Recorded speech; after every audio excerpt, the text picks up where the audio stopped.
یہاں پر ایک اہم مسئلے کی آپ کو میں نشاندہی کر دوں. ہماری بہت ساری ماں بہنوں کو اور ہمارے بہت سارے مسلمان بھائیوں کو اس مسئلے کا پتہ نہیں ہے. پلیز خدا را اس مسئلے کو سمجھے اور اس پر عمل کرے. رمضان المبارک کے ہر رات میں 20 رکعت تراویح پڑھنا یہ سنت مؤکدہ ہے، یعنی اگر نہیں پڑھیں گے تو گناہ ملے گا.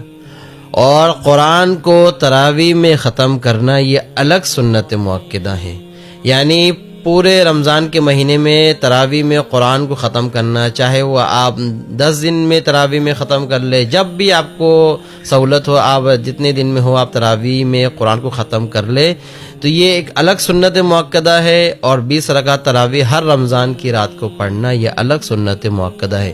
بہت سارے لوگ قرآن کو ختم کر لیتے ہیں 10 روزہ میں، 15 روزہ میں، 20 روزہ میں، اس کے بعد جو ہے تراویح ہی نہیں پڑھتے. نہیں بھائیو دوستو اور میری ماں بہنوں، قرآن کو ختم کرنے کے بعد تراویح میں آپ نے ایک سنت مؤکدہ ادا کر لیا.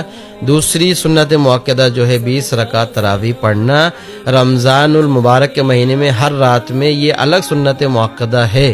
اگر ہم یہ چھوٹا سا عمل بھی نہیں کر سکتے تو ہم اللہ کو مرنے کے بعد کیا جواب دیں گے کہ اے اللہ، ہم نے دنیا کے سب لوگوں کے لیے بہت کچھ کیا، بیوی بچوں کے لیے بہت کچھ کیا، دنیا حاصل کرنے کے لیے بہت کچھ کیا، گھر بنانے کے لیے، راحت حاصل کرنے کے لیے، بزنس کرنے کے لیے، سب کچھ کرنے کے لیے ہم نے بہت کچھ کیا، پر اے اللہ ہم نے آپ کے لیے کچھ نہیں کیا.